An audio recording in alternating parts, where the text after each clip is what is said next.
자, 오늘의 마술 이야기 매니플레이션 대 제너럴입니다. 매니플레이션 대 제너럴인가요? 네. 뭐 경쟁인가? 경쟁할 수 없는 분야인데 서로? 카테고리가 다른데 어떻게 경쟁을 해? 혹시 매니플레이션과 제너럴이 다른 게 뭔가요?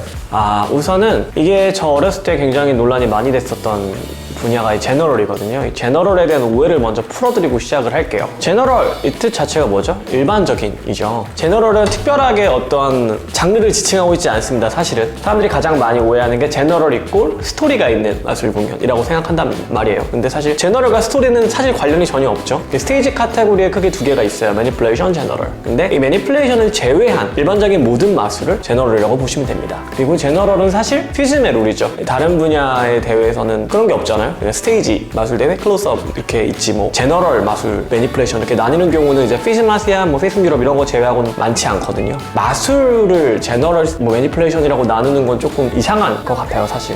그럼 이제 우리가 알아야 되는 건 사실 매니플레이션이죠. 매니플레이션은 이제 손기술을 이용한 것을 좀 부각되는 이제 대회 장르라고 보면 되는데, 그러니까 매니플레이션 부문이라고 하죠. 그러니까 매니플레이션을 더 집중적으로 보는 거, 이런 카테고리가 있는 거고, 나머지 손기술을 제외한 어떤 뭐 어떻게 보면 스토리텔링도 될 수 있겠지만 어떤 그런 외적인 프레젠테이션이나 어떤 오리지널리티 이런 것들을 더 보는 게 이제 제너럴이라고 생각하시면 됩니다. 그러니까 이거는 한국만 그런 건지 모르겠는데, 약간 나는 제너럴을 짜고 있어 이렇게 말하는 건 사실 되게 이상한 말이긴 해요. 난 일반적인 걸 짜고 있어. 우리 마술은 스페셜한 걸 해야 되는데 난 일반적인 걸 하고 있어. 그러니까 좀 이상한 말이죠, 사실은. 그러니까 내가 아마 본인이 생각하는 건 약간 뭐 스토리라인이 있거나 좀 더 오리지널리티하고 기술적인 것보다는 그런 다른 것들을 조금 더 중심해서 액트를 작업해보고 싶다는 뜻인 것 같은데, 이거를 이제 제너럴 장르에서 그런 마술들이 많다 보니까 그런 오해가 생긴 것 같아요. 그런 마술을 하는 건 맞는데 그걸 제너럴이라고 보긴 어렵죠. 제너럴 카테고리에 대회 출전을 할 수 있는 거죠. 내가 피즘을 생각한다면 그 말이 맞기는 맞아요. 근데 뭐 예를 들어 비둘기 마술, 그러니까 비둘기가 매니플레이션에 잘 안 들어간단 말이에요. 들어가는 경우도 좀 있어. 조금 모호하긴 해. 예를 들어 링겔 마센 같은 경우는 이제 제너럴 매니플레이션 2번 다 출전했죠. 같은 액트임에도 불구하고 그런 경우가 있단 말이에요. 피즘에는 그런 사례가 많아요. 똑같은 액트인데 카테고리를 이렇게 병행해서 나갈 수 있는 경우가 있긴 합니다.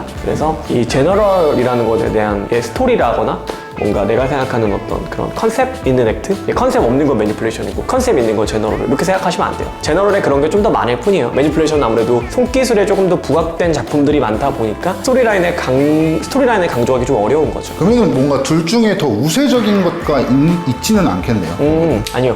있어요. 있기는 해요. 재밌는 이야기를 좀 해드릴게요. 이거는 좀 주관적인 이야기긴 합니다. 제 굉장히 주관적인 이야기예요. 주관적. 네. 그런 게 있어요. 이제 매니플레이션과 제너럴을 가지고 이제 옛날에 학생들이 좀 싸움이 일어날 때가 많아요. 뭐 매니가 좀 더 우세하는지 제너럴이 좀 더 불리하는지 뭐 약간 이런 식의 얘기가 있는데, 이거에 대해서 완전히 신빙성이 없다고 생각하진 않고, 이 대회 출전 과정에서 제가 있었던 것들을 조금 평균화시켜서 얘기를 좀 해보자면, 초기에는 매니플레이션이 확실히 좀 불리합니다. 그래, 매니플레이션이 왜 불리하지? 이거는 조금 이유가 있어요. 아무래도 손기술을 습득하는 시간이 오래 걸리기 때문에 그래요.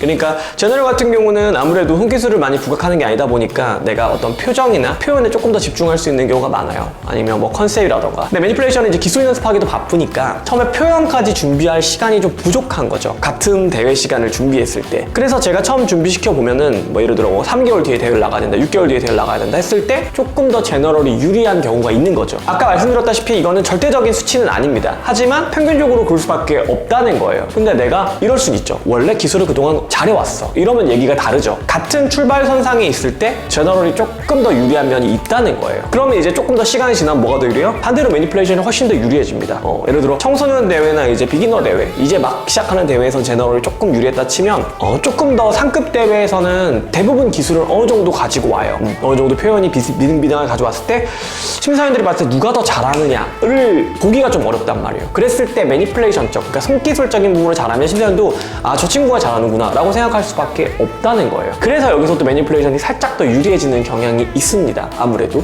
그리고 제너럴 장르를 하는 사람들이 발전을 시킬 때 초기에 아주 빠르게 진입이 가능할 수는 있었지만, 이제 중간 레벨에서는 또 이게 좀 어려워요. 왜냐면은 레벨을 초반에는 이제 어떤 흐름을 맞추기도 하고 어떤 기술적인 측면도 조금 연습을 하고 스토리를 맞췄지만, 이제 그 다음부터는 약간 오리지널리티적인 영역이 좀 필요하긴 하거든. 자기 캐릭터에 대한 고민이나 스토리에 대한 고민, 완성도에 대한 고민을 한단 말이야. 근데 이게 좀 어려워. 그러니까 매니플레이션은 사실 좀 느려도 쭉 성장을 할 수 있어요. 어지간해서는 계속 같은 걸 반복해요. 그러니까 아주 지루한 액트도 사실 반복하다 보면 좀 나아져. 근데 이 제너럴은 해본 사람들 알겠지만 이게 아닌가 하고 다시 원점으로 돌려. 컨셉을 아예 바꾸거나. 왜냐 아깝지가 않거든. 매니플레이션은 해올 시간이 있으니까 그 기술을 계속 반복해서 연습하는데 제너럴 같은 경우는 아예 컨셉을 뒤엎거나 기믹을 새로 엎어버려. 그럼 어떻게 돼? 다시 똑같이 원점으로 돌아오게 된단 말이에요. 그러니까 레벨업이 되는 게 아니라 다른 액트가 되는 거죠. 근데 물론 그 과정에서 내 프로세스가 성장은 하지만 아무래도 이건 매니플레이션보다 좀 불리한 것 같아요. 이게 한 좀 중기 싸움이라면 좀 더 후반 싸움 가면 또 얘기가 달라져요. 후반 싸움 가면 또 다시 저는 제너럴이 유리해진다고 생각합니다. 왜냐면 이제 매니플레이션을 잘하는 친구가 좀 돋보이는 대회가 있었다면 좀 상급 대회 예를 들어